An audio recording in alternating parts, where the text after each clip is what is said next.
C. Activity. Complete a similar type of detailed graphical figure in your own style, showing the thoughts, ideas, concepts that keep on generating in your mind, and then you choose a particular style or design or a graphical representation to describe the same idea, fact, situations. Then this type of presentation can be called mind mapping. See in the paragraph, they have explained mind mapping. Mind mapping म्हणजे काय हे या पॅराग्राफमध्ये त्यांनी सांगितलेलं आहे. Mind मॅपिंगचा अर्थ असा होतो, माइंड म्हणजे मन आणि मॅपिंग म्हणजे नकाशा, मनाचा नकाशा. पाहू आपण तसा नेमका कशा पद्धतीत आपण मनाचा नकाशा हा तयार करू शकतो. पहा, complete a similar type of detailed graphical figure in your on style. ज्या पद्धतीने आपण पूर्वीच्या लेक्चरमध्ये मूवी ह्या कन्सेप्टचं आपण एक ग्राफिकल फिगर काढली होती, त्याला 3 ब्रांचेस आणि एका ब्रांचला 2 ट्विक हे आपण तिथे एक्सप्लेन केल्या होत्या. म्हणजे टायटल, प्लॉट, कॅरेक्टर्स आणि कॅरेक्टर्सला 2 ट्विक, 2 सब ब्रांचेस, प्रोटॅगॉनिस्ट आणि अँटॅगॉनिस्ट हे आपण तिथं पाहिलं होतं. त्याच पद्धतीचं एखादी कन्सेप्ट, एखादी आयडिया, एखादा विचार हा तुम्ही घेऊन तुम्हाला तुमची एक ग्राफिकल फिगर तुमच्या मनात तयार करायची आहे. And then choose a style or design or a graphical presentation to describe the same idea, fact or situation. आणि मग जी कन्सेप्ट, जी आयडिया तुम्ही तुमच्या मनात ठेवणार आहात किंवा गृहीत धरणार आहात, त्याला एक ग्राफिकल रिप्रेझेंटेशन किंवा स्टाईल किंवा डिझाईनमध्ये तुम्हाला त्याला पुटअप करायचं आहे किंवा त्यात ठेवायचं आहे. आणि मग अशा प्रकारच्या प्रेझेंटेशनला माइंड मॅपिंग, मनाचा नकाशा असं म्हटलं जातं. See. Use different shapes, arrows, lines, connectors, balloons, boxes, curved arrows, callouts, scribbles, scrolls, explosions etcetera to describe your point of view. आणि मग जी कन्सेप्ट, जी थॉट किंवा जी आयडिया तुम्ही तुमच्या मनात गृहीत धरणार आहात, मग ते तुम्हाला प्रेझेंट करण्यासाठी तुम्हाला ह्या शेपचा, ॲरोजचा, लाईन्सचा, कनेक्टर्सचा, बलून्सचा अशा वेगवेगळ्या मीडियमचा वापर करून तुम्ही त्याला एक शेप देऊ शकता. तुम्ही त्या पद्धतीत त्यांना प्रेझेंट करू शकता. फॉर एक्झाम्पल, पहा खाली 2 इमेजेस आहेत. पहा सेंटरला एक गोल राऊंड आहे, त्याच्या काही ब्रांचेस पुन्हा निघालेले आहेत आणि त्या ब्रांचेसला पुन्हा काही सब ब्रांचेस तिथं दिलेले आहेत. म्हणजे मेन आयडिया हे आपण सेंटरला गृहीत धरून त्याच्या डिपेंड असलेल्या ब्रांचेस आणि ब्रांचेसवरती डिपेंड असलेल्या सब ब्रांचेस हे आपण तिथं लिहू शकतो. अशा पद्धतीचा वापर करून आपण एखादं ग्राफिकल रिप्रेझेंटेशन हे इथं करू शकतो, ज्याला की आपण माइंड मॅपिंग आहे असं म्हणतो. See. Next paragraph. Julian Astle is the director of education at RSA. Julian Astle एक डायरेक्टर ऑफ एज्युकेशन आहेत RSAमध्ये. आणि मग त्यांच्याविषयीची माहिती आणि त्यांची काय कन्सेप्ट आहे हे आपण इथं पाहू. Previously he worked in number 10 Downing Street as Deputy Director of the British Prime Minister's Policy Unit and Senior Policy Advisor to Deputy Prime Minister Nick Clegg. आणि डेप्युटी डायरेक्टर म्हणून देखील त्यांनी काम केलेलं आहे. सिनियर पॉलिसी ॲडवायझर म्हणून देखील त्यांनी ब्रिटिश गव्हर्नमेंटमध्ये त्यांनी काम केलेलं आहे. Then he was the director of the centre forum, a Westminster based on think tank. आणि त्याचबरोबर ते एक डायरेक्टर देखील आहेत सेंटर फोरमचे, जे की थिंक टँक म्हणून वेस्टमिनिस्टर इथेही काम करतात. He has also worked as post conflict adviser to the British government in Whitehall and to the United Nations in Bosnia and Kosovo. आणि त्याचबरोबर ते post conflict adviser, post conflict म्हणजे जिथं संघर्षानंतर उद्भवलेली जी परिस्थिती आहे देशांमध्ये, या ठिकाणी देखील मार्गदर्शन करण्याचं, सल्ला देण्याचं काम हे ते करतात. उदाहरणचा त्यांनी युनायटेड नेशनचे जे त्यांचे कॅम्प्स आहेत बोस्निया आणि कोसोवो या देशांमध्ये तिथं ते काम केलेलं आहे. See the next.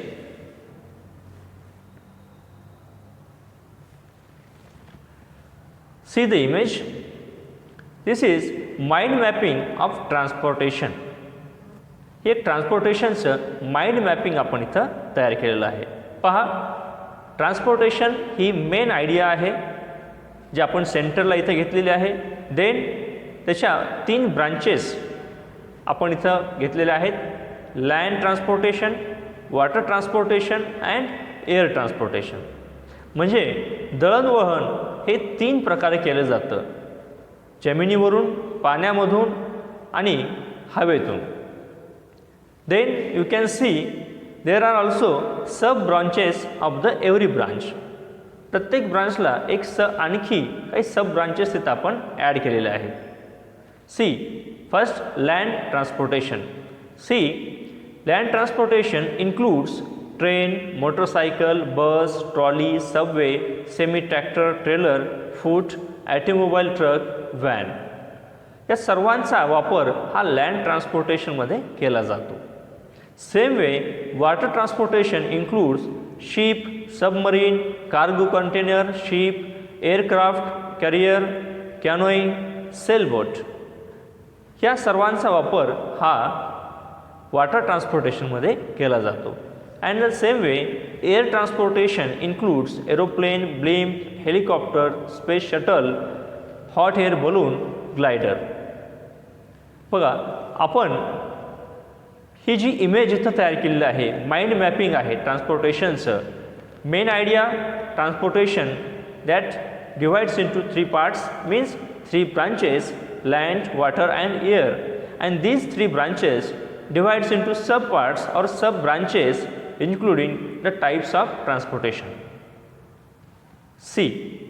अशा पद्धतीने आपल्याला ट्रान्सपोर्टेशन काय आहे हे आपण कमीत कमी शब्दांमध्ये आपण ते पूर्ण कन्सेप्ट इथं प्रेझेंट करायचा प्रयत्न इथं केलेला आहे. आणि मग अशाच पद्धतीने माइंड मॅपिंग हे तुम्ही तुमच्या दररोजच्या दैनंदिन अभ्यासासाठी देखील वापरू शकता.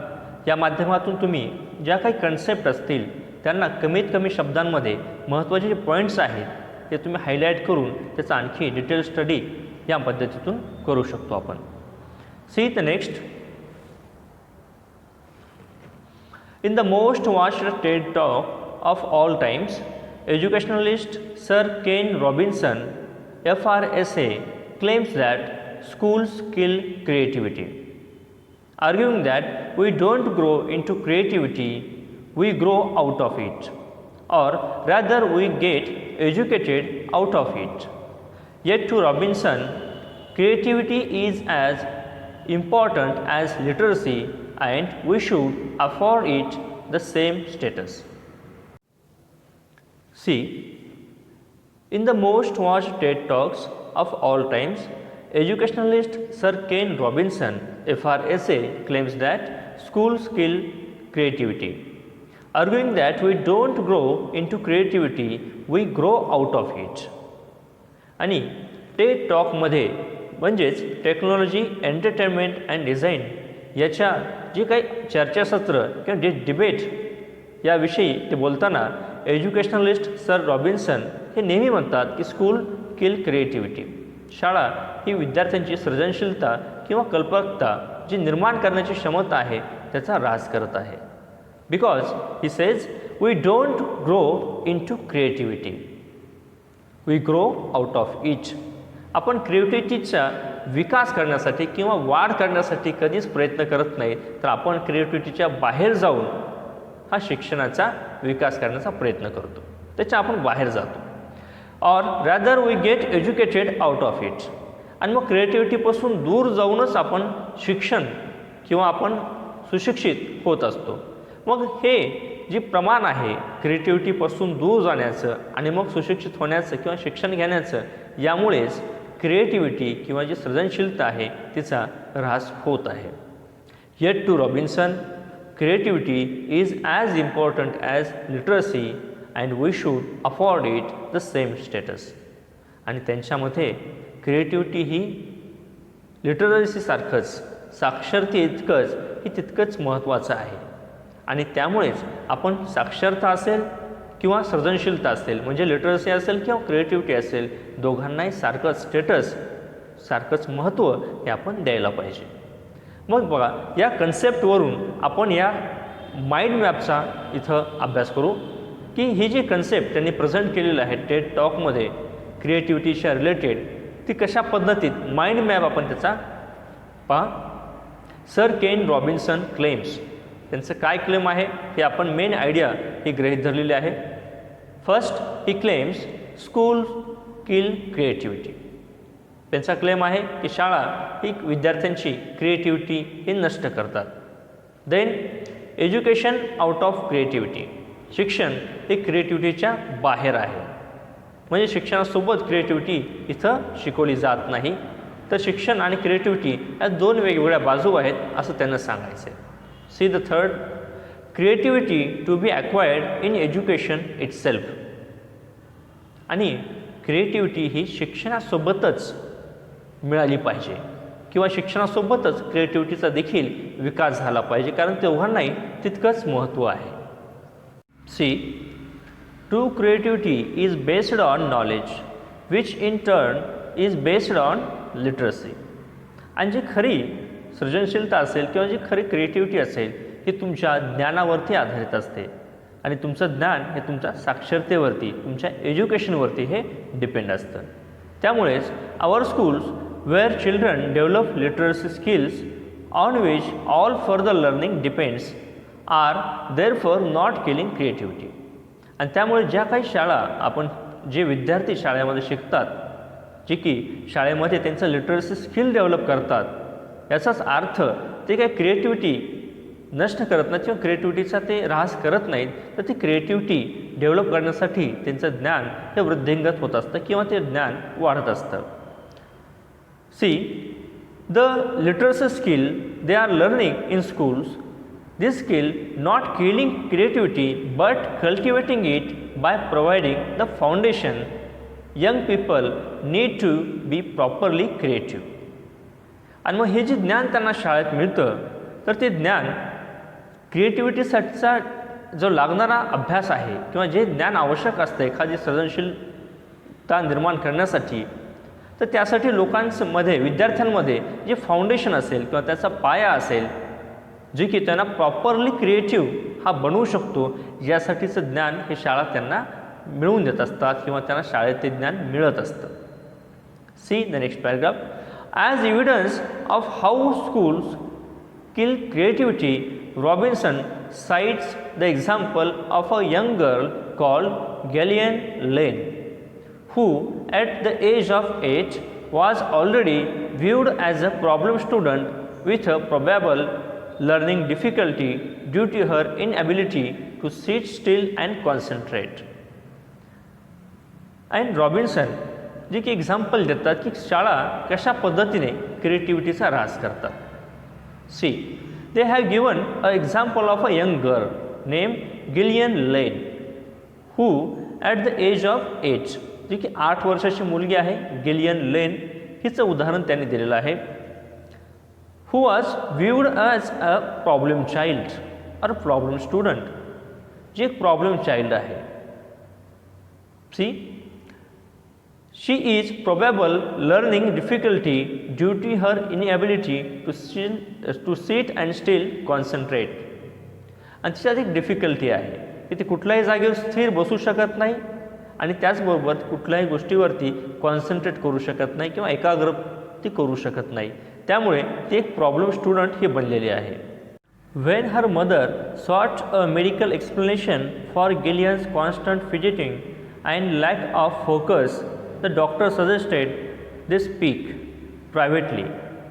See, ज्यावेळेस त्यांची आई, गिलियनची आई हे विचार करते की डॉक्टरांना याविषयी आपण कन्सल्ट करावं किंवा चर्चा करावी की गिलियनचं जे फिजिटिंग आहे म्हणजेच एकाच ठिकाणी स्थिर न बसणे, नेहमी चुळबुळ करणे किंवा अस्थिर बसणे आणि त्याचबरोबर लॅक ऑफ फोकस, ती का कॉन्सन्ट्रेट करू शकत नाही, एकाग्र का होऊ शकत नाही, याविषयी ज्यावेळेस ती डॉक्टरांचा सल्ला घ्यायला जाते त्यावेळेस डॉक्टर त्यांना सांगतात, पहा,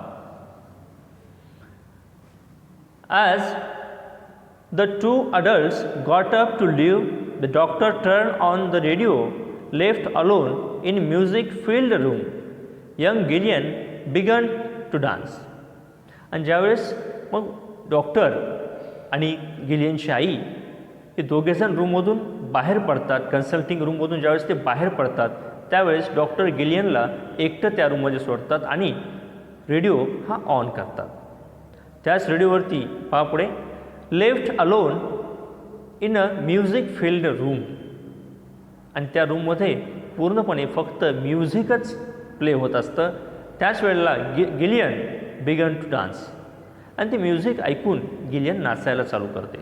observing her through the window the doctor turn to her mother and say, Gillian's not sick, he sed.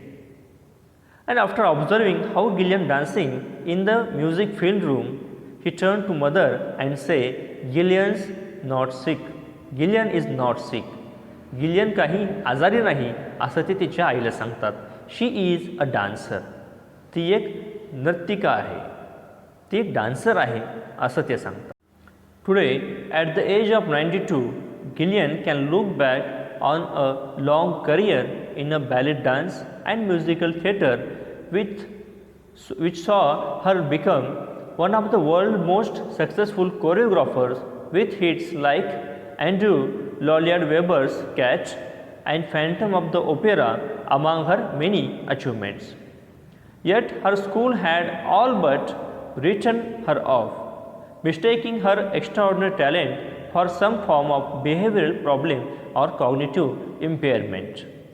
See, at the age of 92 आणि वयाच्या 92व्या वर्षी ज्यावेळेस ती आपल्या करिअरकडे, when look back on her long career, आपल्या फार मोठ्या करिअरकडे ज्यावेळेस ती वळून पाहते, म्युझिकल थिएटर असेल किंवा बॅलेट डान्स असेल, त्यावेळेला ती जगातली सर्वात प्रसिद्ध अशी सक्सेसफुल कोरिओग्राफर म्हणून स्वतःची ओळख तिने निर्माण केलेली आहे.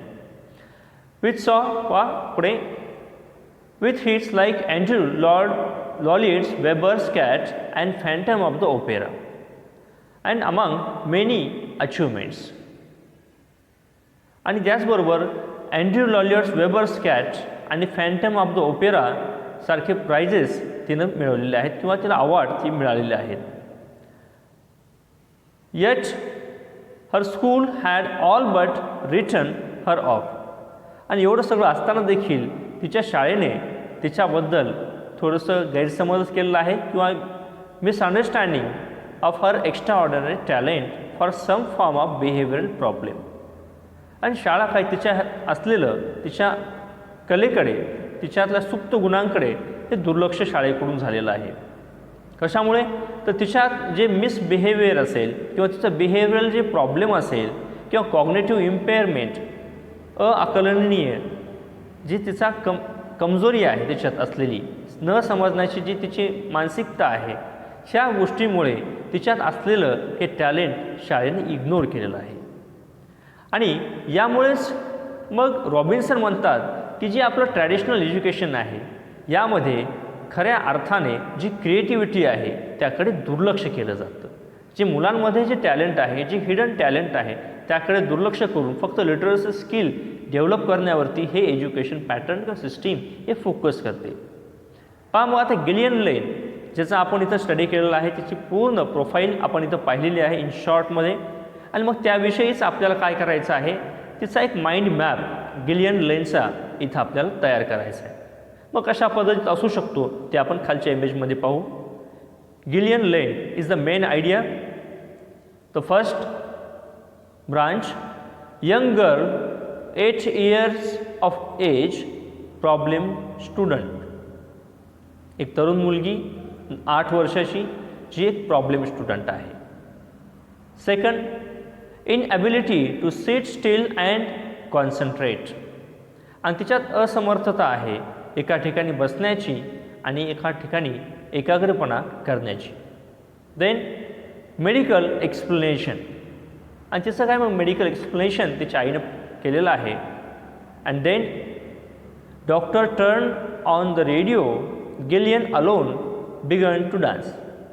And after explanation, medical explanation. Doctor turned on the radio in the music filled room and see Gillian is dancing, and he says to her mother, she is not sick but a dancer. See the last one. Career at the musical theatre in ballet dance, world's most successful choreographer, school ignored her extraordinary talent. आणि पहा, हा जो mind map आपण इथं तयार केलेला आहे, या माइंड मॅपमध्ये तुम्ही पाहू शकता की गिलियन लेनची पूर्ण प्रोफाईल किंवा पूर्ण हिस्ट्री, एक लाईफ कवर स्टोरी आपण इथं तयार केलेली आहे. मग तिच्या ॲट द एज ऑफ 8 पासून आपण तिच्या एज ऑफ 92 पर्यंत जे काय तिचे अचिव्हमेंट असेल, तिचं करिअर असेल, तिचं जे लाईफ आहे, इन शॉर्टमध्ये आपण इथं स्टडी केलेलं आहे.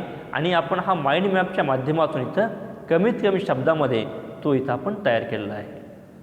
अशाच पद्धतीने आपल्याला जे कन्सेप्ट, जे आयडियाज आपल्याकडे असतील त्याचा आपल्याला माइंड मॅप तयार करायचा आहे आणि त्या पद्धतीतून आपण आणखी आपला अभ्यास हा डिटेल करू शकतो किंवा कमी वेळामध्ये पुन्हा आपण ह्या गोष्टींचं रिव्हिजन देखील करू शकतो.